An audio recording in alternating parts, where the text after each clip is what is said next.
বান অন্ধকারে মা শুধু তোমার গুণগান বলে বলে না তবু শান তুমি রহমান তুমি মেহেরবান জনম জনম যদি গাহি তোমার মহিমা গাওয়া শেষ হবে নাহি দয়া করে ঠাই দিও দয়া করে ঠাই দিও ওগো দয়াময় তুমি রহমান তুমি মেহেরবান অন্ধ বোঝে না তবু তোমার গুণগান বলে বলে না তবু শান তুমি রহমান তুমি মেহেরবান দুনিয়ার মুসলমান রাজকান্দির বাবারা ওই আল্লাহ তাআলা আমাদেরকে দয়া করেছেন আল্লাহ কই বান্দা এখনো তোমরা আমি আল্লাহর কাছে রুজু হও নাই আমরা আল্লাহর বান্দা দাবি করি কথা সত্য গো আমরা 5 ওয়াক্ত নামাজ পড়ি না আমরা আল্লাহর বান্দা দাবি করি কথা সত্য গো আমরা আল্লাহ তাআলার ইবাদত রোজা রাখি না এই যে রমজান মাস আসতেছে সামনে কত মানুষ মুসলমান দাবি কইরা এলাকার চা দোকানের মধ্যে পর্দা লাগিয়ে লাগিয়ে খাইব রমজান মাসে মুসলমান দাবি কইরা মুসলমানের ফুটে রোজা রাখতো না রমজান মাসে মুসলমান দাবি কইরা মানুষের ওজনে কম দিব রমজান মাসে মুসলমান দাবি কইরা মাল মজুত করে রাখে মালের দাম বাড়াইব ও মুসলমান বহির বিশ্বের তাতে দেখলে গো মুসলমানের ওয়াক্তের সন্তানেরা রমজান মাসে তাদের মালপত্রের দাম কমাইয়া দেয় কিন্তু বাংলাদেশের সোনার ছেলেরা রমজান মাসে দুধের দাম বাড়ায় রমজান মাসে ডাইলের দাম বাড়ায় রমজান মাসে তেলের দাম বাড়ায় রমজান মাসে খেজুরের দাম বাড়ায় এরা করে কি জানেন এরা তো মুসলমানের সন্তান কিন্তু তারা কেন তেলের দাম ডাইলের দাম দুধের দাম বাড়ায় এরা মালটারে মজুদ কইরা ওই মালটারে মজুদ কইরা বাজারে মালের সংকট দেখে তখন মালের দামটা বাড়ায় দেয়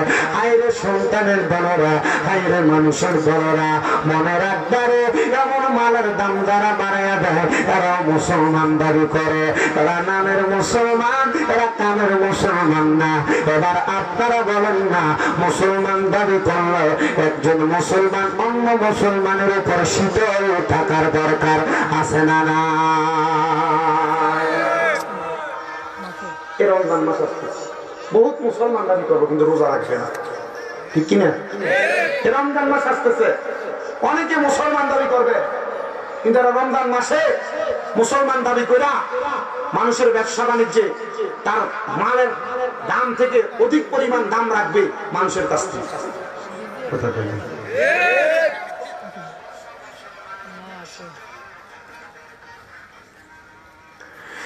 আবার আমাদের সামনে আসতেছে লাইলাতুল বরাত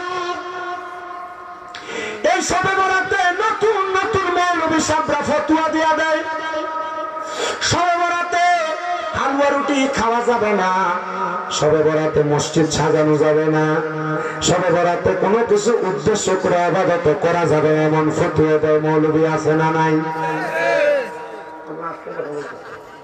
আছে না নাই এ মুসলমান এ লাইলাতুল বরাত বড় বরকতওয়ালা রাত্র এই রাতে আমার নবী নামাজ পড়েছে এই রাতে আমার নবী কোরআনুল কারীমের তেলাওয়াত করেছে এই রাতে আমার নবী কবর জিয়ারত করেছে তাই আমরা মুসলমানরা বেশি বেশি করে নামাজ পড়ব কোরআন তেলাওয়াত করব কবর জিয়ারত করব তো মৌলবীরা ফতোয়া দেয় এই রাতে নবী কি হালুয়া রুটি বন্টন করছিল তোমরা করো কি লাগা আর মৌলবী সাহেবরা শুনে নাও এই যারা লাইলাতুল বরাতে হালুয়া রুটি খাওয়া তাবারুক খাওয়া তারে বেদাত ফতোয়া দেয় এদেরকে আমার কথাগুলা তোমরা পৌঁছে দিবা বলো হুজুর কেন গো হালুয়া রুটি রুটির রসুমটা চালু করছিল বড় বড় আউলিয়া কেরামরা, বড় বড় আলেমরা।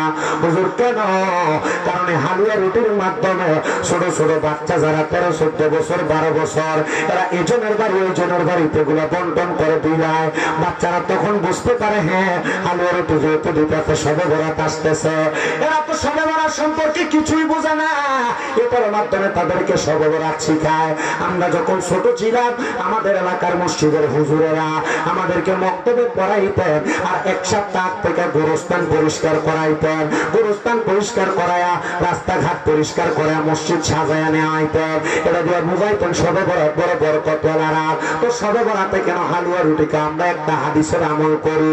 বলে কোন আমল? আমার নবী বলেন উম্মতের দলেরা এই সবে বরাতের রাতে আল্লাহ তাআলার অসংখ্য ফেরেশতারা প্রথম আসমানে চলে আসে। এরা ফজরের নামাজের রাত পর্যন্ত বান্দাদেরকে ডাকতে থাকে, কে আছো রে বান্দা, গুনাহ ক্ষমা প্রার্থনা করবা, আমি আল্লাহ তোমাদেরকে গুনাহ ক্ষমা করে দিব। কে আছো রে বান্দা, রিজিক চাইবা, আমি আল্লাহ তাআলা তোমাদেরকে রিজিক দান করব। কে আছো রে বান্দা বিপদগ্রস্ত, আমি আল্লাহ তোমার মুসিবত থেকে উদ্ধার করব। এমন ভাবে ফজর পর্যন্ত বলতে থাকে বান্দারে। তো লাইলাতুল বরাতের রাতে রিজিক পায়, ওই লাইলাতুল বরাতকে সবে বরাতকে উদ্দেশ্য কইরা আমরা যদি একজন আরেকজনকে খাওয়াই। আল্লাহর নবীর সাহাবায়ে কেরাম প্রশ্ন কইরা রাসূলুল্লাহ নবী গো আপনি বলেন না ইসলামের মধ্যে উত্তম কাজ কি? আইয়ুল ইসলাম খায়রু, আমার নবী গো বলা তো তাইমুত্তাম, ইসলামের উত্তম কাজ হলো মানুষকে খাদ্য খাওয়ানো। তো সবে বরাতের সময় আমরা যে হালুয়া রুটি খাওয়াই, আমরা ইসলামের এমন একটা বরকতময় রাতে এমন একটা বরকতময় দিনে খুশি হইয়া আমরা একজন আরেকজনকে হালুয়া রুটি খাওয়াইতে গুনার কাজ না, এটা ইসলামের সবচেয়ে উত্তম কাজ। এজন্য আমি সব মুসলমানদেরকে বলবো মানুষের বেদাত ফতুয়ার দিকে পাগল না হইয়া কমপক্ষে 1 কেজি আটা কিনা হইল, 1 কেজি সুজি কিনা হইল, হালুয়া রুটি বানাইবা, নিজের সন্তানের হাত দিয়ে অন্যের বাড়িতে পাঠাইবা, তাবারুক হিসেবে, বরকত হিসেবে, সিন্নি হিসেবে। এরা পাঠাইলে আল্লাহ তাআলা হয়তো বরাতের রাতে উসিলায় তোমাদেরকে কামাই রুজিতে বরকত দান করবে। অনেকে বিদেশ যাইতে পারে না, লাইলাতুল বরাতের রাতে আল্লাহর কাছে কান্দা। অনেকে রোগ বালা মুসিবত ছাড়ে না, লাইলাতুল বরাতের রাতে আল্লাহর কাছে কান্দা। অনেকের কামাই রুজি করে বরকত পায় না, আমি বলবো লাইলাতুল বরাতের রাতে আল্লাহর কাছে কান্দা। অনেক মা বোনেরা পর্দার অন্তরালে আছে, এদের গর্ভে সন্তান হয় না, আমি বলবো লাইলাতুল বরাতের রাতে সারা রাত আল্লাহর কাছে কান্দা। অনেকের ঘর থেকে রোগ বালা মুসিবত ছাড়ে না, আমি বলবো সবে বরাতের রাতে আমার আল্লাহর কাছে কান্দা। এবার আপনারা বলে আমার আল্লাহর কাছে লাইলাতুল বরাতের রাতে কান্দা। আল্লাহ তো গফফার, আল্লাহ তো রহমান, আল্লাহ তো রহিম, আল্লাহ তো সত্তার, আল্লাহ কুদ্দুস, আল্লাহ জব্বার, ওই আল্লাহ এত ক্ষমতাবান। আল্লাহ চাইলে বান্দার সকল আশা পূরণ করতে পারে কি পারে না? এ জবান খুলে বলেন পারে কি পারে না? ও মুসলমানেরা, ও আল্লাহ যত দয়াবান, আসেন আমরা মুহাব্বতে চোখটা বন্ধ করে দিয়া আমার আল্লাহ তাআলার একটু ইসমে যা করে জিকিরে মশগুল হয়ে যায়, যেন আমার আল্লাহ তাআলা আপনার আমার জীবনের গুনাহগুলো মাফ করে দেয়। কষ্ট হবে না বাবা? কষ্ট হবে আপনাদের? জিকির করবেন আপনারা মুহাব্বতে? মাহফিল কমিটি এই মানন ভাই, হ্যাঁ আপনার সামনে কিছু বিছিয়ে দেয়, মানুষ যেন সামনে থাকে। আজকের মাহফিলে কেন জানি ছোটা থেকে আমার ডিস্টেন্সটা বেশি হয়ে গেছে, আমরা একটু সামনে বসার ব্যবস্থা করে কিছু বিছিয়ে দেন সামনে। আপনারা বলেন আল্লাহর জিকির করতাম রাজি আছি না নাই? মুহাব্বতের মাঝে এক তালে এক সুরে আল্লাহর জিকির করবেন, ইকুরে কমান এবং মুহাব্বতের জিকির করেন আল্লাহ আল্লাহ আল্লাহ আল্লাহ আল্লাহ আল্লাহ আল্লাহ আল্লাহ আল্লাহ আল্লাহ আল্লাহ নবীর প্রেমে পাগল হইলে নবীর প্রেমে পাগল হইলে আল্লাহ তাআলা খুশি হইলে নবীর দৌলত পড়ো এইবার আইসে মারহাবা আল্লাহ আল্লাহ নবীর প্রেমে পাগল হইলে আল্লাহ তাআলা দিদার বিলহ মারহাবা আল্লাহ আল্লাহ নবীর প্রেমে পাগল হইলে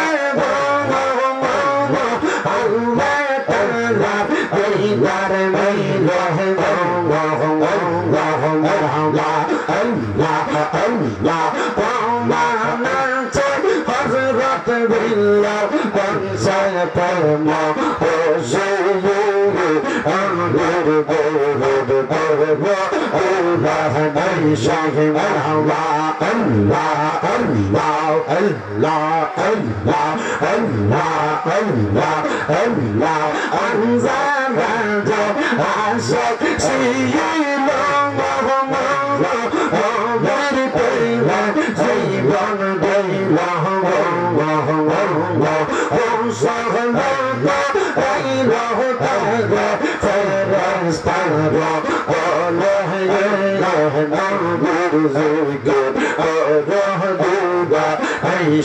মারহাবা আল্লাহ আল্লাহ আল্লাহ আল্লাহ আল্লাহ আল্লাহ আল্লাহ আল্লাহ আল্লাহ আল্লাহ আল্লাহ আল্লাহ আল্লাহ লা ইলাহা ইল্লাল্লাহ লা ইলাহা ইল্লাল্লাহ মুহাম্মাদুর রাসূলুল্লাহ আগে পর হবে জয় ওর সারাদার আওয়াল মারহাবা আল্লাহ আল্লাহ আগে পর হবে জয় ওর সারাদার আওয়াল মারহাবা আল্লাহ আল্লাহ আল্লাহ দেবে আনা যেই হবে জাররা জাররা এই যে সব নেবে মারহাবা আল্লাহ আল্লাহ সেই দিন তোমায় কে ধরাবে সেই দিন তোমায় কে ধরাবে মুহাম্মদ রাসূলুল্লাহ আগে আগে পর হবে জয় ওর সারাদার আওয়াল মারহাবা আল্লাহ আল্লাহ আল্লাহ আল্লাহ 40,000 আল্লাহ চলে লাগবে ফুরসাদো আনায় দিতে মারহাবা আল্লাহ আল্লাহ এই দিন তোমায় কে ধরাবে সেই দিন তোমায় কে ধরাবে মুহাম্মদ রাসূলুল্লাহ আগে আগে পর হবে ফুরসাদর তোমার মারহাবা আল্লাহ আল্লাহ আল্লাহ আল্লাহ আল্লাহ আল্লাহ মুহাম্মদ দিনাওয়ালা আমার গায় আল্লাহ এসো আমার দয়াল নবী এসো আমার গায় আল্লাহ আল্লাহ আল্লাহ আল্লাহ কান্দে তোমার এই পাগল নবী কান্দে তোমার এই পাগলের সঙ্গে আমার ওলি জানাই এসো মদিনাওয়ালা এসো আমার কোলে জানাই আল্লাহ আল্লাহ আল্লাহ ও কি দরবাস বাদশা ও কোলে পেশাই ফুলের কলি তারা কান্দে ইয়া বিকার জন্য বস দেবে ওর দৌলা রাহে এসো আমার দয়াল নবী এসো আমার দয়াল আল্লাহ আল্লাহ আল্লাহ আল্লাহ আল্লাহ আল্লাহ আল্লাহ আল্লাহ আল্লাহ আল্লাহ আল্লাহ ইলাহা ইল্লাল্লাহ মুহাম্মাদুর রাসূলুল্লাহ সাল্লাল্লাহু আলাইহি ওয়াসাল্লাম। একটা জবান বন্ধ রাখবেন না, জবানটা ছেড়ে দিয়ে উচ্চ কণ্ঠে জোরে জোরে পড়েন আলহামদুলিল্লাহ। আমার মুসলমান ইমানদার ভাই বাবারা বন্ধুরা, আমি আর ডাইনে বামে যাব না। আমি যে আয়াতে কারিমা তেলাওয়াত করেছি এই আয়াতে কারিমার উপরে আপনাদেরকে বয়ান শ্রবণ করাই। আমার আল্লাহ তাআলা কোরআনুল কারীমের মধ্যে ঘোষণা করেছে, বান্দা আমার আল্লাহ বলে বিসমিল্লাহির রহমানির রহিম, লা ইয়াস্তাউই আসহাবুন নার ওয়া আসহাবুল জান্নাহ, আসহাবুল জান্নাতি হুমুল ফাইজুন। আমার আল্লাহ তাআলা জানায়া দেয় জগতের বান্দার দলেরা, আমি আল্লাহর ঘোষণা, দুনিয়াতে জান্নাতি এবং জাহান্নামীরা একরকম না। আল্লাহ জান্নাতি এবং জাহান্নামীরা একরকম না। কেমন আপনি বলেন না?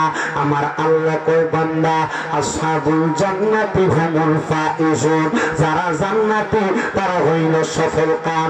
এ মুসলমান, যারা জান্নাতি তারা সফল কাম। কেমন সফল কাম আপনারা জানেননি?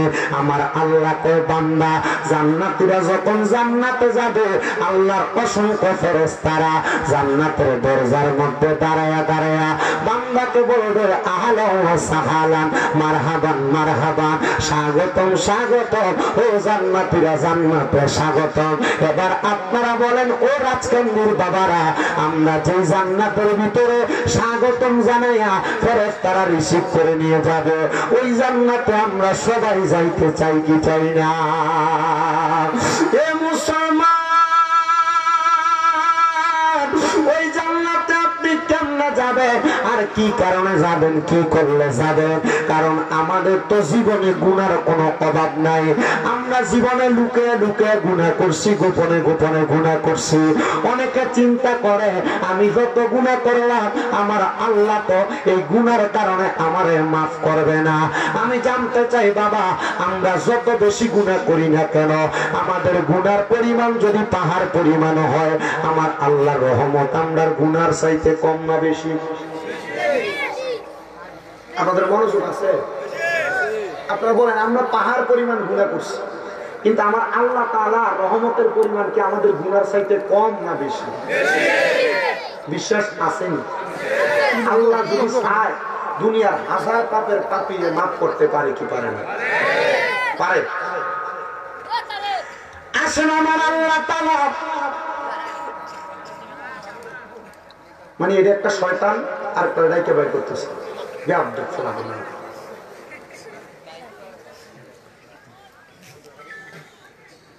কত সুন্দর ছেলেরা বসে অসম করেছে।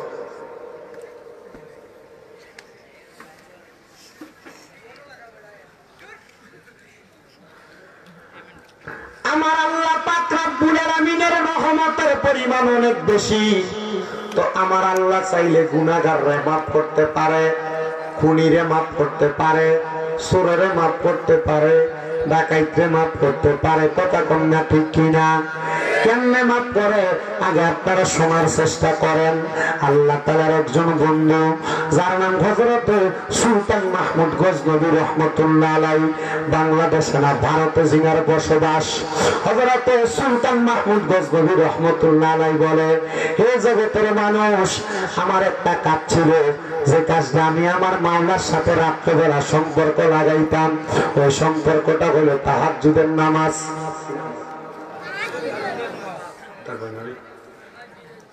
কি নামাজ? এই তাহাজ্জুদের নামাজের একটা অভ্যাস করার সময় আসতেছে রমজান মাস। কেমনে শোনেন? আপনি একটু প্যান্ডেলে বিশটা কমায় সাউন্ড আমার কানে দেন। মাহে রমজান মাসে সাহরি করার পর ফজরের নামাজের আগ পর্যন্ত দেখবেন অনেক সময় বাকি থাকে। আপনি ঘোরাফেরা করেন, এজন সেজনের ঘরে যান, ফজরের নামাজের অপেক্ষা করেন। আমি বলবো, ও রাজকান্দি এলাকার বড় খোলার বাবারা, এই সময়টা এলোমেলো ভাবে না গুইরা তোমরা মাহে রমজান মাসে সাহারি করার পরে একবার ফজরের নামাজের আগ পর্যন্ত যে সময়টা থাকবে, কষ্ট করে পারলে ঘরে, না পারলে মসজিদের ভিতরে 2 রাকাত করে করে 12 রাকাত তাহাজ্জুদের নামাজ পড়বা। মনে রাখবার বাবা, রমজান মাসের এক একটা সেকেন্ড, এক একটা মিনিট, এক একটা ঘন্টা, এক একটা দিন, এক একটা বেলা বান্দার কাছে বড় মূল্যবান হওয়ার দরকার। কারণ আমার আল্লাহ কয়, এই যে মাসটা চলতেছে শাবান মাস, এই মাসে আমি আল্লাহ তাআলা বান্দার জীবনের গুনাহ মাফ করি। আর মাহে রমজান মাসে আমি আল্লাহ তাআলা বান্দার পবিত্র ভাগ বানাই। যেরকম সুবহানাল্লাহ। হে মুসলমান, আল্লাহর বান্দা হযরত সুলতান মাহমুদ বলে জগতের বান্দার দলেরা, আমি যখন নামাজ আদায় করতাম, নামাজ আদায় করার জন্য 5 ওয়াক্ত আমি 5 ওয়াক্ত ওযু বানাইতাম, যদিও আমার ওযু থাকতো। সুলতান মাহমুদ গজনবী গো, আপনার কাছে জানতে চাই, ওযু থাকার সত্ত্বেও কেন আপনি ওযু করতেন? উনি বলে, ওযু করার কারণে বান্দার সগীরা গুনাহগুলা বারবার করলে বারবার জোরে পড়ে যায়, এজন্য বেশি বেশি ওযু করার দরকার, বেশি বেশি ওযু করবেন। হযরত সুলতান মাহমুদ গজনবী কয়, আমি ফজর, যোহর, আসর, মাগরিব, এশা এই 5 ওয়াক্ত নামাজ ছাড়া আরেকটা নামাজ পড়তাম, যেটার নাম তাহাজ্জুদের নামাজ। আমি যখন তাহাজ্জুদের নামাজ আদায় করতাম, আমি তাহাজ্জুদ পড়ার জন্য আমি নদীর প্রবাহিত পানি, হাদিস শরীফের ভাষায় যেই পানিরে বলে মায়ে দায়েম, মানে প্রবাহিত পানি, আমি ওই পানিতে ওযু করার জন্য যাইতাম। আমি নদীর সামনে যাইয়া ওযু করে চলে আসব। এমন টাইমে দেখলাম রাস্তা দিয়ে 4 জন ব্যক্তি হাঁটা চলা করতেছে। আমি মনে মনে চিন্তা করলাম, হাই রে, এতদিন আমি সুলতান মাহমুদের চিন্তা করতাম, আমি মনে হয় একা একা তাহাজ্জুদ নামাজ পড়ি, কিন্তু দেখা যায় আমি একা একা তাহাজ্জুদের নামাজ পড়ি না, আমার এলাকার অনেক মানুষ তাহাজ্জুদের নামাজ পড়ে। সুলতান মাহমুদ গজনবী কয়, দেখছনি 4 জন ব্যক্তি হাইটা যায়, কিন্তু ওই 4 জন ব্যক্তি হাইটা যায় আর কয়, আজকে আমরা আসছি সুলতান মাহমুদ গজনবী বাদশার বাড়িতে চুরি করবার লাগিয়া।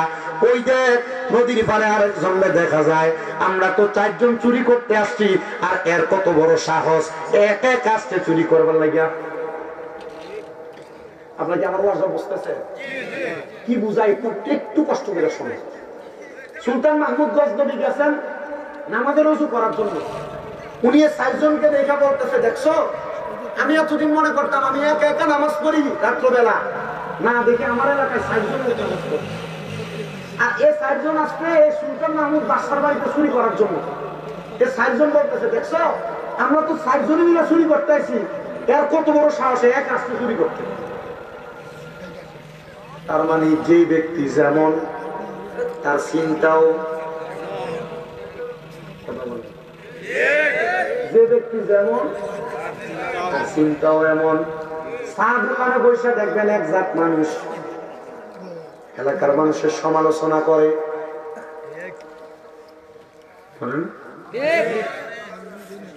এমন জাতের অনেক মহিলা আছে, এ বাড়ির ফেলে ওই বাড়িতে লাগায়। আপনার বন্ধু বান্ধবের ভিতরে দেখবেন এমন অনেক বন্ধু বান্ধব আছে, এজনের গোপন কথা এসে আপনার কাছে বলে, এবার আপনি তো ভালো বন্ধু মনে করেন না, সে যেহেতু আরেকজনের ফেস আপনার কাছে লাগাইছে, আপনার তো লাগায়, এ বন্ধু পরিহার করবেন।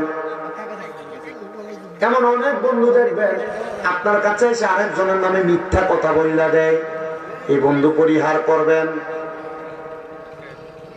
আপনার কি বুঝতেছেন? তাহলে ব্যক্তি যেমন তার মন্তব্য।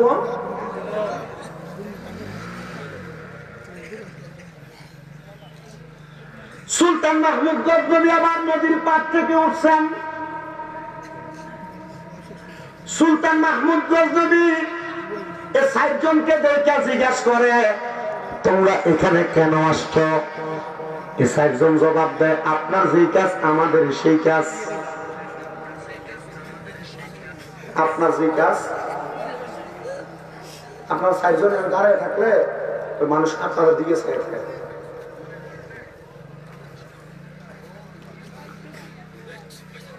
তো সুলতান মাহমুদ গজনবী বলে, আপনার কাজ কি?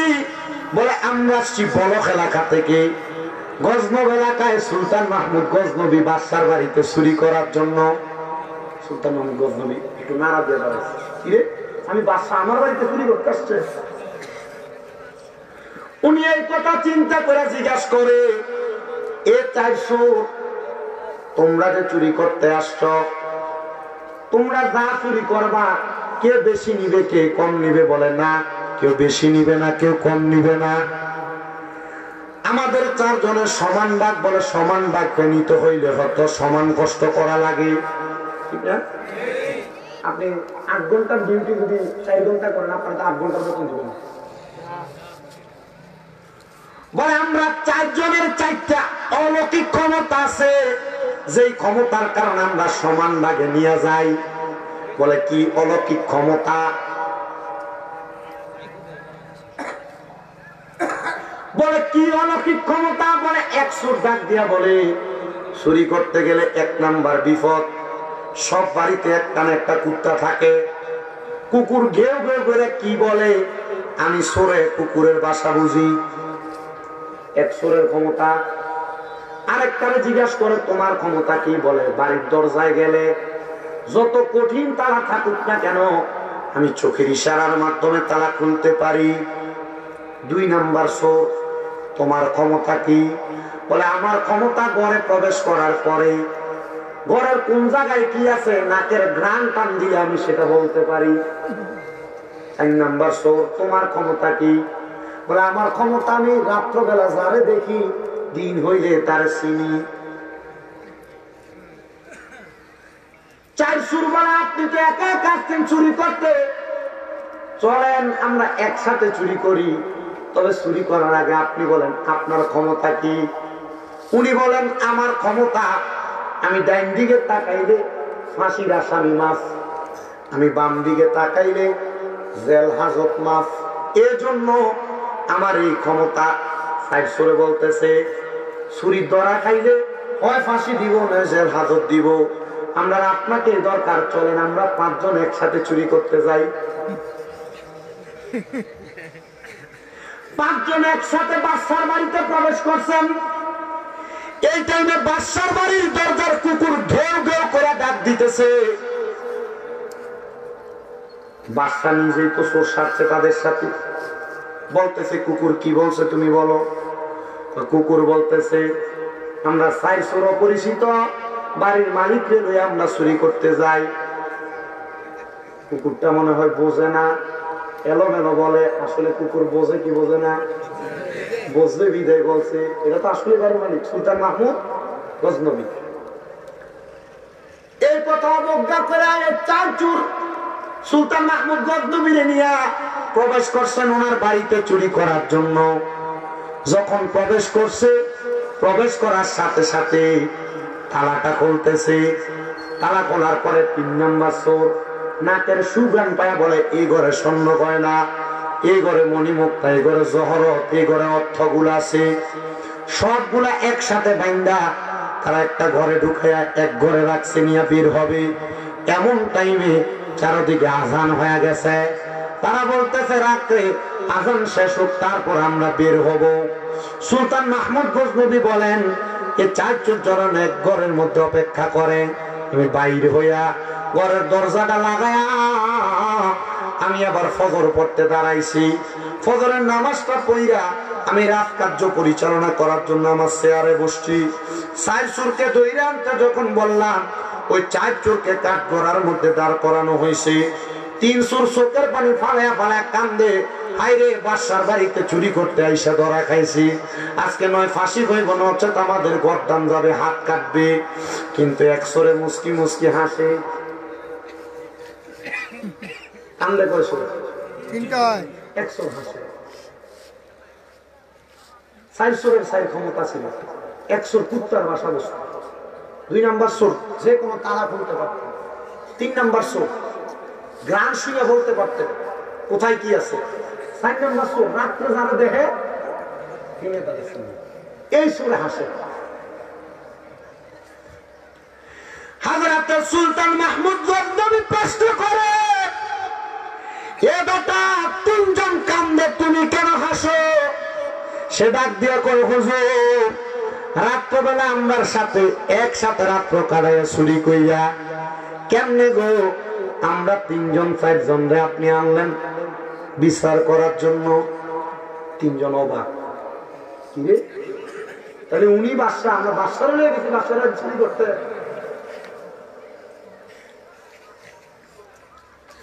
হযরত সুলতান মাহমুদ গজনবী ডাক দিয়া কয়, হে বাবা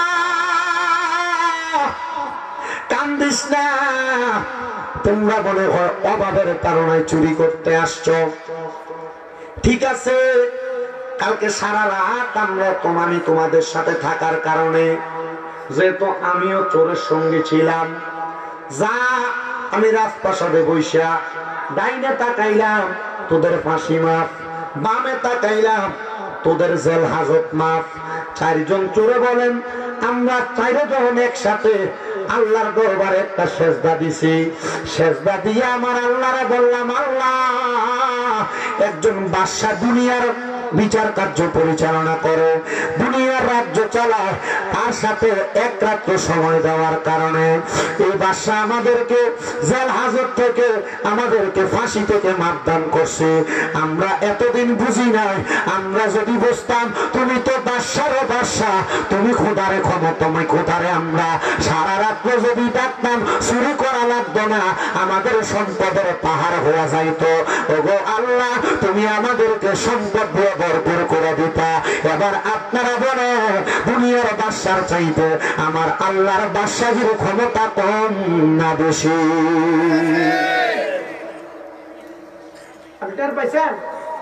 একসাথে চুরি করে এক রাত্রে একসাথে ছিল, বাদশা দয়া করে মাফ করে দিতে ওয়াদা করছে আর কোনোদিন চুরি করতাম না। কারণ বাদশার যদি এত দয়া হয়, বাদশার যিনি বাদশা, ওই বাদশার কত দয়া।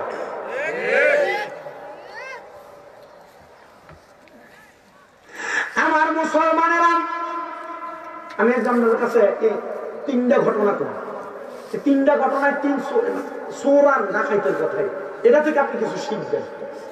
রাজি আছেন? আছেন তো রাজি? এই সুলতান মাহমুদ গজনবী ঠিক এক সপ্তাহ পরে এই 4 জন ব্যক্তিরে উনি কি করছেন, ওনার বাড়ির কাজকর্মে লিপ্ত করছেন। ঠিক আছে, যে কাজ চুরি করবা না, আমার বাড়ি যে কাজ কর।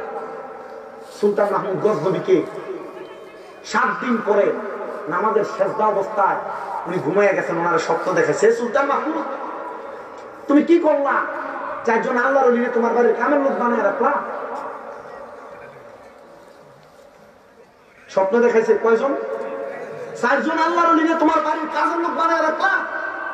সুলতান মাহমুদ গজনবীকে বুঝি নাই আল্লাহ 4 জন ওলিকে আমি আমার বাড়ির কাজের লোক বানাইছি।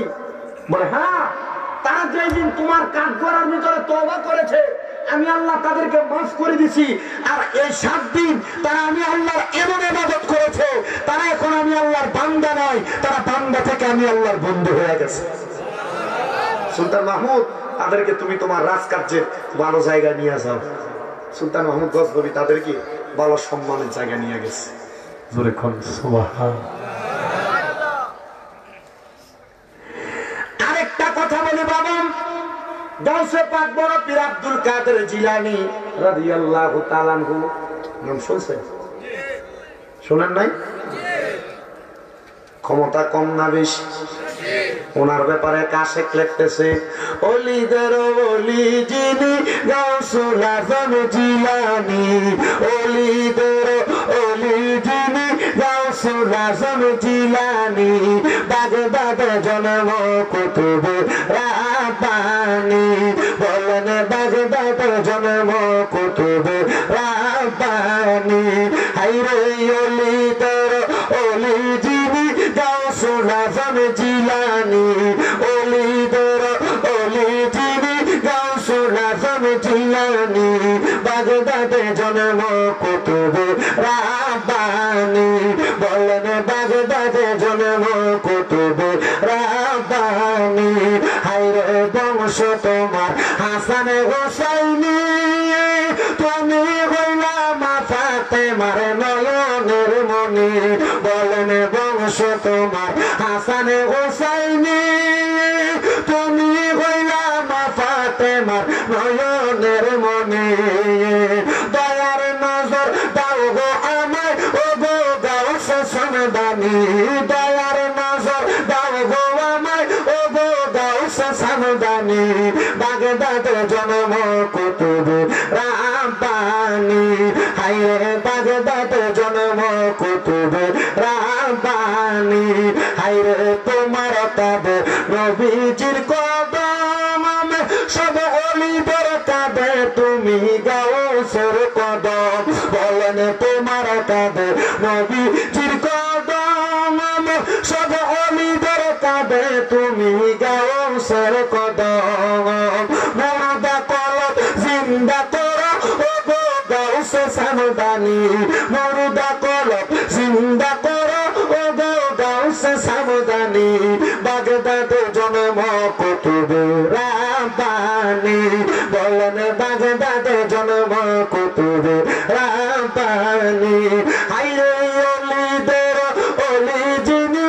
গাউসুল আজম জিলানী ওলিদের ওলি যিনি গাউসুল আজম জিলানী বাগদাদ জন্ম কুতুবে রাব্বানি জোরে কোন মারহাবা। এ মুসলমানেরা ওই গাউসে পাকের দরবারে ওনার ঘরের মধ্যে সন্ধ্যাবেলা প্রবেশ করছেন চোর মানুষ চুরি করার জন্য। রাত্র গভীর গাউসে পাক আব্দুল কাদের জিলানী তাহাজ্জুদ নামাজ পড়বে ওযু করতে বের হইছেন। ওযু করে ঘরে প্রবেশ করবে এমন টাইমে দেখে ঘর থেকে চোর বাইর হয়ে যায়। আব্দুল কাদের জিলানী জিজ্ঞাসা করে, এ ভাই আমার ঘরে আপনি কেন আসছেন? উনি কয়, হুজুর আপনার কাছে আইছিলাম মুরিদ হইবার লাগা। আসলে কি মুরিদ হইতেছে? কেন আসছে? হ্যাঁ, চুরি করতে। আব্দুল কাদের জিলানী একটা ডাক দিয়া কয়, বাবা মুরিদ হইতে যেহেতু আসছেন তো আসেন না মুরিদ করে দেই। কয় না হুজুর আজকে দীক্ষা যাই, আরেকদিন এসে মুরিদ হয়ে যাব। হুজুর ডাক দিয়া কয়, বাবা না মানুষের হায়াত বেশি দিন না, কখন জানি মারা যাও, আসো তোমারে এখন আমি বায়াত করাই। হুজুর বায়াত যে হবো ওযু তো করি নাই, চিন্তা করছো ওযুর নাম দিয়ে আমি কোন রকম ভাগা যায়? হুজুর বলে, এই যে হুজুর পানি ওযু করো। ওযুটা করার সাথে সাথে হুজুর বলছে পাক আব্দুল কাদের জিলানী ডাক দিয়ে কয়, বাবা তোমার যে পোশাক এই পোশাক দিয়ে তুমি ওযু করছো, কিন্তু মুরিদ ভাই পোশাক হয়ে পড়ো, এই পোশাক পরে হইও না। আমার একটা পুরান পাঞ্জাবি আমি তোমারে দিলাম, এই পাঞ্জাবিটা পরো। গৌসে পাক আব্দুল কাদের জিলানী ওনার একটা পাঞ্জাবি তারে পরাইছে, ওনার একটা পাগড়ি দিয়া কয়, বাবা পাগড়িটা মাথায় দাও, তারপরে তুমি আমার কাছে মুরিদ হও। পাঞ্জাবি আর পাগড়ি লাগায়াম হুজুর গৌসে পাক আব্দুল কাদের জিলানীর কাছে বলতেছে, হুজুর এবার মুরিদ করে দেন, আমি তাড়াতাড়ি যাইতে হবে। হুজুর গৌসে পাক, কারণ চোর মানুষ, যত সময় নষ্ট হবে তার তো চুরি করার সময় তত কমব, কারণ চোরের সুযোগ হলো গোপনে গোপনে চুরি করা। কথা কয় না, ঠিক কিনা বলা? অনেক চোর সোনার বাংলাদেশে আছে যারা গম চুরি করে, বুট চুরি করে, আছে না নাই? মানুষের চাল চুরি করে এমন চোরও আছে না নাই? আমার বাংলাদেশে যে চোরের কথা আমি আমার খুতবার ভিতরে বলছি, মাহে রমজান মাস আসলে মানুষের ওজনের মধ্যে কমও দেয়। মাহে রমজান মাস আসলে তেল মজুদ করে, ডাইল মজুদ করে, চাল মজুদ করে, বাজারে মালের সংকট দিয়া মানুষ থেকে দাম বেশি নেয়, এমন চোরও বাংলাদেশে আছে না না? আছে। এই রমজান মাস আসলে সোনার বাংলাদেশের সোনার ছেলেরা তখন মালকে মজুদ করে মালের দাম বাড়াইবে। মিডল ইস্ট সহ সৌদি আরব বলেন, দুবাই বলেন, আবুধাবি বলেন, বিভিন্ন দেশের মাহে রমজান উপলক্ষে ব্যবসায় লাভ না করিয়া মানুষকে ফ্রিতে মাল দেয়, ফ্রিতে অনেক ব্যবসায়ীরা দেয়।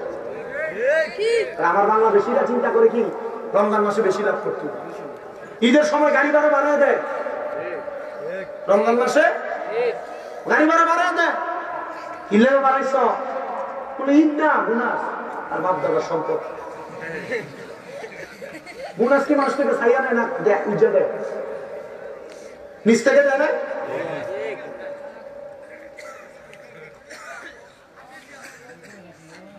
হুজুর গৌসে পাক আব্দুল কাদের জিলানী ডাক দিয়া কয়, বাবা তোমার ডাইন হাতটা একটু বাড়াও।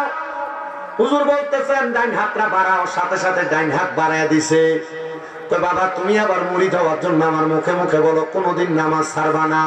হুজুর নামাজ ছাড়তাম না। তুমি বলো কোনোদিন মিথ্যা কথা বলবা না।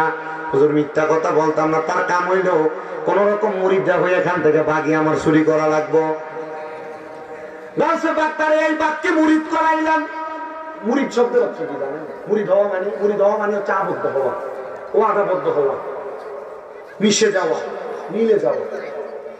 আমরা অনেকে আছেন বিভিন্ন জায়গার বায়াত আছেন, সাহেব তোমার বায়াত আছেন অনেক জায়গায় আছেন না আপনারা?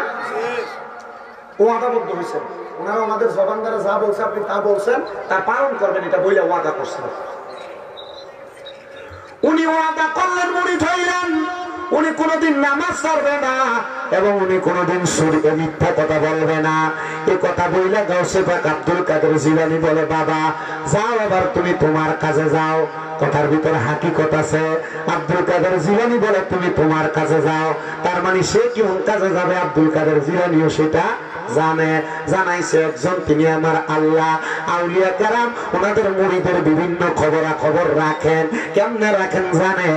এটা রাখার মাধ্যম হলো তিনারা মুরাকাবা করেন। তিনারা যখন গভীর রজনীতে ইবাদত করেন, চক্ষু বন্ধ কইরা কইরা আল্লাহর বান্দারা, আল্লাহর বান্দাদের যারা মুরিদ আছেন, বায়াত আছেন, তাদের খবর তারা তাদের জায়গায় বৈশা বৈশা নেয়। জোরে বলেন মারহাবা।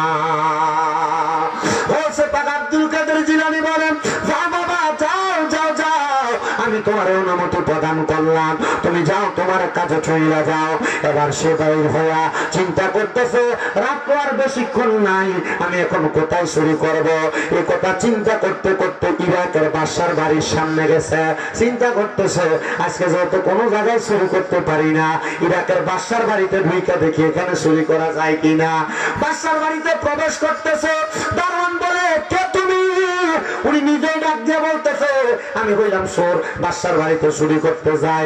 দারোয়ান পেছনে তাকে দেখতেছে, লম্বা পাঞ্জাবিওয়ালা, মাথায় ফাঁকড়িওয়ালা, এ বলতেছে চোর। মনে হয় এটা চোর না, এটা বাদশার কোনো ভয়ের বন্ধু হবে, আমার সাথে রসিকতা করতেছে। এ কথা বইলা সে প্রবেশ করছে, দারোয়ানও কোনো বাধা দেয় না। এবার আল্লাহর বান্দা যখন ভিতরে প্রবেশ করছে, ভিতরে প্রবেশ কইরা পুরো বাড়ির মাল সামান স্বর্ণ গয়না একসাথে যোগান দিছে। আর এমন টাইমে চারিদিকে ফজরের আযান ফিরে গেছে। চিন্তা করলো, ফজরের আযান দিছে, এখন সে তো এক জায়গায় বায়াত হয়েছে। বায়াত হইলে তার ভিতরটা তো বিভিন্ন ভাবে পরিবর্তন হবে, হবে না? ভিতরে একটু একটু ভয় থাকবে। চিন্তা করলো, হুজুর কাছে ওয়াদা করলাম নামাজ ছাড়তাম না, ঠিক আছে মালগুলা থাক, আমি তো নামাজ পড়ি। এটা চুরিও করে, নামাজও পড়ে। এমন মুসল্লি সোনার বাংলাদেশে আছে না? ভাই মারা গেছে, ভাই ফুটের সম্পদ বুঝিয়ে দিচ্ছেন, এমন চোর এরা নামাজ পড়ে না। মা বাপ মরে গেছে, বোনের সম্পদ বুঝিয়ে দেয় নাই, এমন চোরেরাও বাংলাদেশে নামাজ পড়ে না। মানুষকে ওজনে কম দেয়, মিথ্যা কথা বলে ব্যবসা করে, এমন চোর বাংলাদেশে নামাজ পড়ে না। আপনাদের কথা বলেন না, আসেনি? আপনি যদি বলেন আছে আছে, যদি বলেন নাই তবুও বলবো আছে। বহুত চোর আছে, ভাই ভাইয়ের সম্পদ বুঝিয়ে দিছে না, দখল করে খাইতেছে, এমন চোর আছে। এগুলা কুফরি করে, কুফরি। এই কুফরির কারণে বান্দা জাহান্নামের আগুনে জ্বলবে, বান্দা জানে না। আপনাদের কষ্ট আছে? আমি তো আপনাদের কাছে পুরাতন, এখান থেকে বক্সিটিলের দূরত্ব কত দূর? সামনের গাঁ। তাহলে আপনাদের কাছে আমি পুরান না? পুরানো। তো যেই কথা বলতেছি আমার বাবা, আমি আপনাদেরকে বেশি সময় কষ্ট দিব না। যত ঠান্ডার রাত্র, আজকে একটু ঠান্ডা অন্য দিনের থেকে বেশি। আমার ঠান্ডায় আমার এই হাতের অংশ গোস্ত ব্যথা লাগতেছে, আমি বুঝতেছি এটা ঠান্ডাতে ব্যথা হইতেছে। এবার উনি ওনার জামাল চুরি করছে, গাছটিটা বান্ধে এক সাইডে রাইখে নামাজ পড়তে দাঁড়াইছে। এমন টাইমে এই বাদশার ঘুম ভাঙছে। বাদশা ঘুম ভাঙ্গা দেখতেছে বাদশার বাড়ির বড় বড় সিন্ধুক গুলা ভাঙ্গা, সিন্ধুকের মাল সামান গুলা চুরি করে করে কে জানি নিয়ে গেছে। বাদশা সব ঘরে ঘরে তালাশ করেন। বাদশার নামাজের ঘরে প্রবেশ করে দেখতেছে একজন আল্লাহওয়ালা ব্যক্তি, লম্বা পাঞ্জাবি পরা, পাগড়ি পরা, আর পুরা বাড়ির স্বর্ণ গয়না, হীরা জহরত মণি মুক্তা, একটা বস্তা পড়া, উনি নামাজ পড়ে। বাদশা দাঁড়ায় দাঁড়ায় কয়, চোরে মনে হয় চুরি করে যাইতে যাচ্ছিল, আরে আল্লাহর ওলি মনে হয় আমার চুরি হওয়ার মালগুলা বাঁচাইয়া এখন নামাজের রক্ত হয়েছে, আল্লাহর ওলি নামাজ পড়তেছে। আসলে কি তিনি আল্লাহর ওলি না তিনি চোর? তিনি চোর না? উনি নামাজের সালাম ফিরাইছেন, আসসালামু আলাইকুম ওয়া রাহমাতুল্লাহ, আসসালামু আলাইকুম ওয়া রাহমাতুল্লাহ। সালাম ফিরে যখন বাদশা বলছে, হুজুর আপনি আমার মালগুলা চোরের হাত থেকে বাঁচাইছেন, আপনার অসংখ্য ধন্যবাদ। এবার উনি ডাক দিয়ে কয়, আরে আমার না কইছে মিশা কথা কম যাইতো না। কয় না না না, আমি মাল বাঁচাইছি না, তা আমি নিজেই চোর। এবার বাদশা ডাক দিয়ে কই, দেখছুনি কত বড় আল্লাহর ওলি, একটা চোরে বাঁচাইবার লাগিয়া চোরের দোষটা নিজের কান্দে নিতেছে। বাদশা চোরের ফাউন্ডের ভিতরে ধরা কয়, হুজুর যতক্ষণ না আপনি আপনার কাছে আমার মুরিদ না করাইবেন, আমি আপনার কদম ছাড়ব না। কয় প্রথম গেলাম চুরি করতে, হইলাম মুরিদ, এখন এই বাসার ভাই গেলাম চুরি করতে একবার এরে মুরিদ করে। আপনার কি কষ্ট হইতেছে? আপনারা বললে আমি শেষ করে দেব।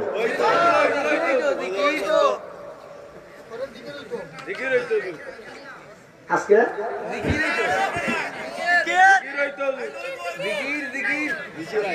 আমি একটা কষ্ট পাইছি, আমি এখানে স্টেজে ওঠার আগে বড় কষ্ট পাইছি। কারণ আমার আগে যিনি বয়ান করছেন উনি ভালো আলেন, কিন্তু উনি মাইক ছাড়ার আগে আমাকে একবার আগে নিয়ে আসার দরকার ছিল, ঠিক না? কারণ একজন বক্তা নাই না, চলে গেছে, স্টেজ একবারে খালি, মানুষ ওঠা বসা করছে। আমার কাছে এটা খুব খারাপ লাগছে। এটা একটা ওয়াজের সৌন্দর্য না। যদি আমি না আসতাম, আইসা পৌঁছাইতাম, তাইলে আরেকটা হইতো। আমি ঘরে চলে আসছি আজকে প্রায় 7:58 বাজে আমি ঘরে ঢুকছি। 7:58 মানে 8টার আগে আমি চলে আসছি আজকে। আমি চাইলে আর মাফি করতে পারতাম না, ওই আমি এখানে আসতে পারতাম, যেহেতু 10টায় নাই। আমি চাইলে 9:30 এক জায়গায় ছিল, আধা ঘন্টা করে এখানে আসতাম। আমাকে তো ডেট চাইছিল, আমি দিই নাই। কারণ জানুয়ারি মাসে আমি 3বার অসুস্থ হয়েছি, জ্বর, শুধু জ্বর আসছে, শরীর দুর্বল হয়ে জ্বর চলে আসছে। সেই জন্য ডাবলিন প্রোগ্রাম খুব কম, খুবই কম, আমার শরীরে কাভার করতেছে না।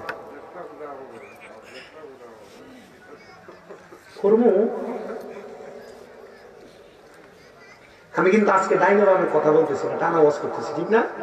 অন্যদিন ডাইনে বামে বা ওদিকে আজকে ডাইনে বামে কথা বলতে আজকে, কারণ আমার আমি আবহাওয়ার অবস্থা দেখে আমি আপনাদেরকে কষ্ট বেশি দিব, শর্টকাট বিদায় দিব, তবে হক আদায় করে বিদায় দিব। রাজি আছেন তো ইনশাআল্লাহ? আল্লাহ কবুল করে, তো মহব্বতে ধরে শুরু করেন। আল্লাহুম্মা সাল্লি আলা সাইয়্যিদিনা মুহাম্মাদ ওয়া আলা আলি সাইয়্যিদিনা। ওরে লাওয়ারিস নয় গুনাহগার হাসরের মাদত, রহমতের চাদর যখন মুস্তাফার তনত, হদে যাইব উম্মত ওয়ালা উম্মত ফালাই, হদে যাইব উম্মত ওয়ালা উম্মত ফালাই। কই জাগানো মদিনাত রাখিয়াই তো সাই, মদিনাওয়ালার দশক আশেকে যখন যায়, মদিনাওয়ালার দশক আশেকে যখন যায়, কই জাগানো মদিনাত রাখিয়াই তো সাই। হইত না পারে তারাও যারা আসিল মদিনায়, হইত না পারে তারাও যারা আসিল মদিনায়, মদিনা সায়াইল নাকি সায়াইল জান্নাত। খোদার দুনিয়া তার সাইবার কিছু নাই, খোদার দুনিয়া তার সাইবার কিছু নাই। কোন জাগানো মদিনা রাখিয়াই তো সাই। একটা জবান বন্ধ রাখবেন না, জবান খুলে জোরে জোরে পড়েন আল্লাহু আকবার। ওই চুরের ভিতরে যখন আব্দুল কাদের জিলানীর নেক নজর লাগছে, চুরি করতে গেছি রাতের বাদশার বাড়িতে। বাদশা কয়ে কেমন আল্লাহর সাক্ষাৎ পাইলাম গো। উনি একটা সুরকে বাঁচানোর জন্য সুরের দায়টা উনি ওনার কাঁধে নিয়ে নিছে। আপনি সাধারণ কোন মানুষ না, আপনি অলিদের অলি, আপনি কুতুবে জামান। হুজুর আপনি যদি আমার মুরিদ করান, যদি আপনি বলেন আমি আমার রাজপ্রাসাদের রাজাগিরি আপনারা দিয়ে দেওয়ার জন্য, আপনার মতো একজন ফিরে আমি ঠকাইছিলাম এতদিন ভাইছি না, হুজুর আমারে মুরিদ করাই দেন, আমি আপনার কাছে মুরিদ হইতে চাই। হুজুর আমারে মুরিদ করাইলে প্রয়োজনে সূর্যের সম্পদ নিয়ে যাইতে লাগছিল, সব আপনারে দিয়ে দিব। হুজুর কয় আরে আমার ঠেকে গেছি গা, এখন যদি আমি তারা কোনোভাবে প্রমাণ করি আমি একটা সোর, তাহলে সে আমার হাত ভাঙবো, পা ভাঙবো। স্বীকার করা দাম যাইতো না, স্বীকার করলে মাই, ঠিক না? স্বীকার করলে মারবে। সে মনে করছে আমি শুন না, ফাঁকরিয়ার ফাঞ্জামি থাকার কারণে খেলা জমছে।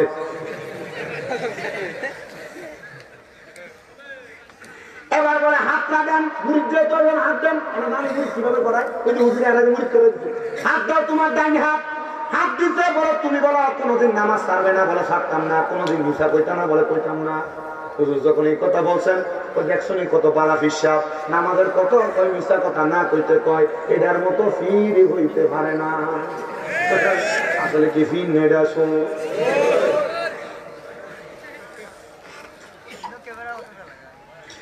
সুন্দর করে কথা বইলা বের হয়ে যায়, হুজুর দাঁড়ান, সুরে যদি এই মাল সামান গুলা নিয়ে যাইতো আমি তো কিছুই পাইতাম না। হুজুর আপনি এই মাল গুলা হাদিয়া হিসাবে নিয়ে যান। চুরি করতে এই মাল আমি বসে রয়েছি, আমার মাল আমার হাদিয়া হিসাবে দিতেছে। হুজুর আপনি আমার আপনি নিয়ে যান। ডাক দিয়ে কয় বাবা দে মালগুলা, দে মালগুলা নিয়া মন করাইলা। হুজুর আপনি জানলেন কেমনে? কয় যারা হক্কানি পীর তারা তাদের মুরিদের খবর রাখে, আর বহুত ফিরে শুধু কয় দেও শুধু ফিরও, এটা মুরিদের খবর রাখে না। কথা বল না, হক্কানি পীরের কাছে মুরিদের খবর আছে না ভাই?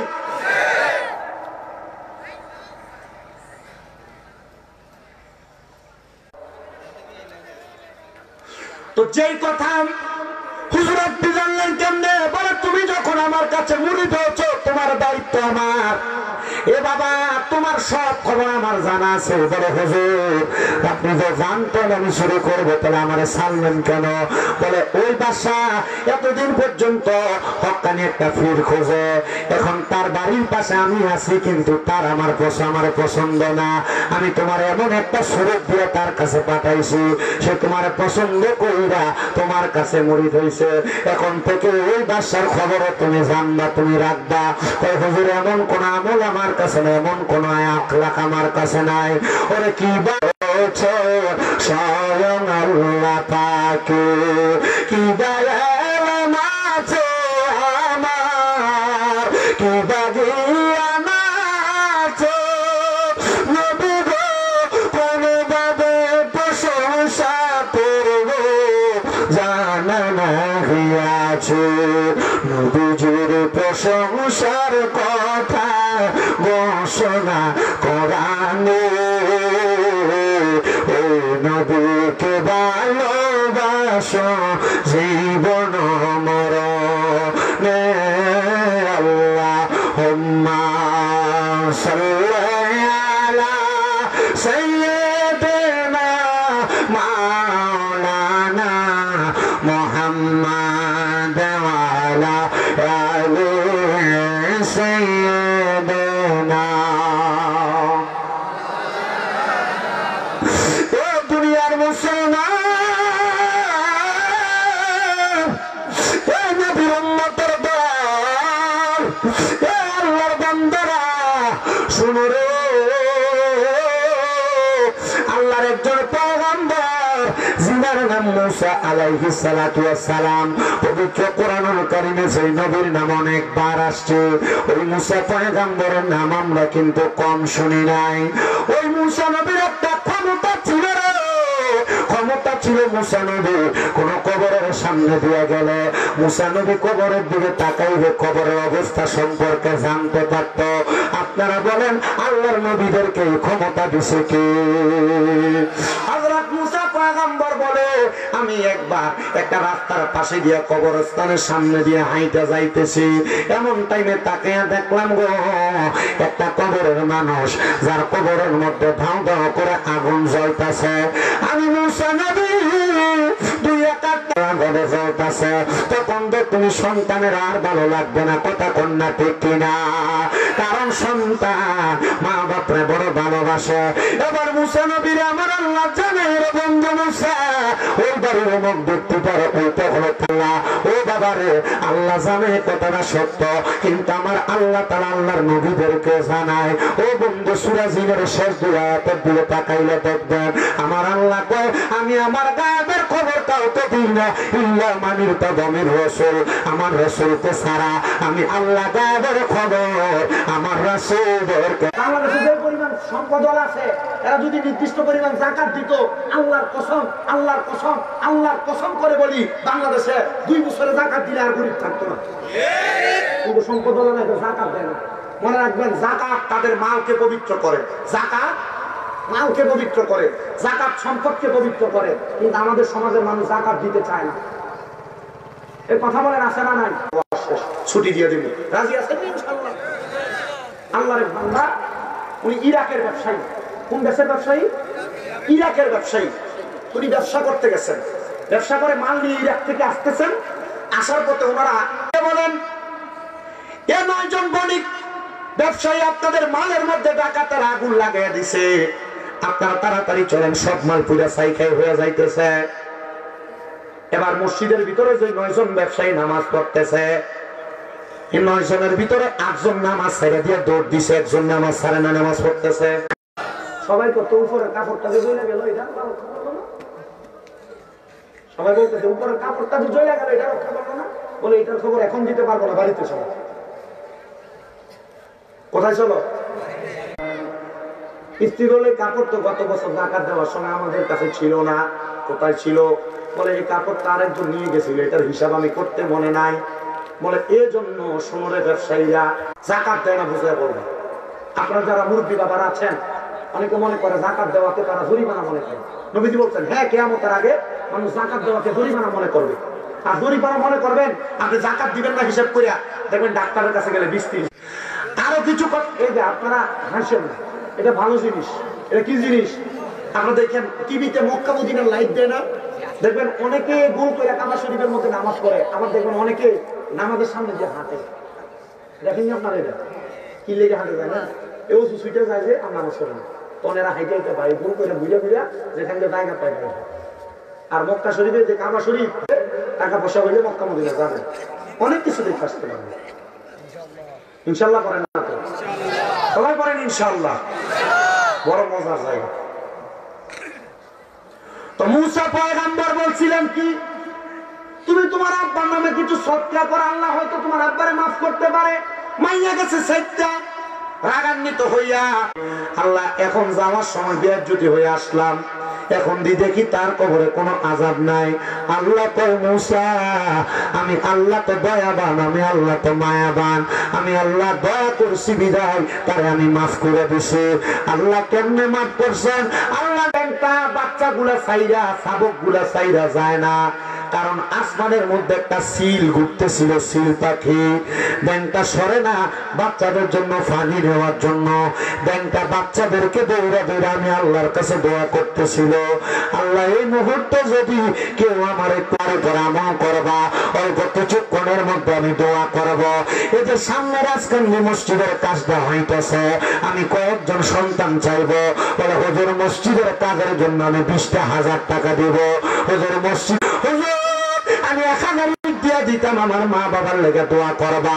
আসেননি কোন সন্তান হাতটা বাড়িয়া হইতা, বলে হুজুর আমার আম্মা নাই, আমার আম্মা আব্বা আমার জায়গা সম্পদ দিয়ে গেছে। তোমার আম্মা আব্বা তোমার যে বাড়ি দিয়ে গেছেন, তোমার আম্মা আব্বা তোমার যে ক্ষেত পাথরে বন্ধ জায়গা দিয়ে গেছেন, যদি ওই জায়গা সম্পদে তুমি ভাড়া থাকতা, মাসে যদি তুমি 5,000 টাকা করে ভাড়া দিতা, তাহলে তুমি তো 12 মাসে 60,000 টাকা গ্রস্ত ছিলেন। আল্লাহ তোমার ঘরের জন্য করে যায় জমা। আল্লাহ হান্নান মিয়ার জীবনের গুনাহ করে দিও ক্ষমা, বংশের কবর আযাব করে দিও ক্ষমা। আসেননি কোনো ধন্য মায়ের ধন্য সন্তান 10,000 টাকা দিবে, বলে হুজুর আমি এখন 10। উমর আলী ভাই আব্বা মা আছে ভাই, জানো আব্বা মা নাই? আল্লাহ কবুল করে মঞ্জুর করো তোমার বান্দা উমর আলী সাহেব আব্বা মার জন্য দোয়া চায়া উনি দান করে দিলেন। উনি 10 বস্তা সিমেন্ট আল্লাহর ঘর মসজিদের জন্য, তো আমার বেঁচে আছেন দোয়া চাইছে, উনি দান করে দিলেন 5,000 টাকা। আল্লাহ আমার মন্নান ভাইরে কবলে মঞ্জুর করো, আব্দুল মন্নান ভাইয়ের মনে আশা পূরণ করো, বংশের কবর আযাব মাফ করো, কামাই রুজি হায়াতে বরকত দাও, রুজিকে বরকত দাও, আমার হায়াতে বরকত দাও, কোন আমিন। ভাইজান নাম নাকি? 5,000 10,000 নাম কি? আমার ভাই। আল্লাহ কবুল করতো, তাকবীরটা করে বেলাইতে 10,000। নাম কি তা ভাই? আসসালামু আলাইকুম।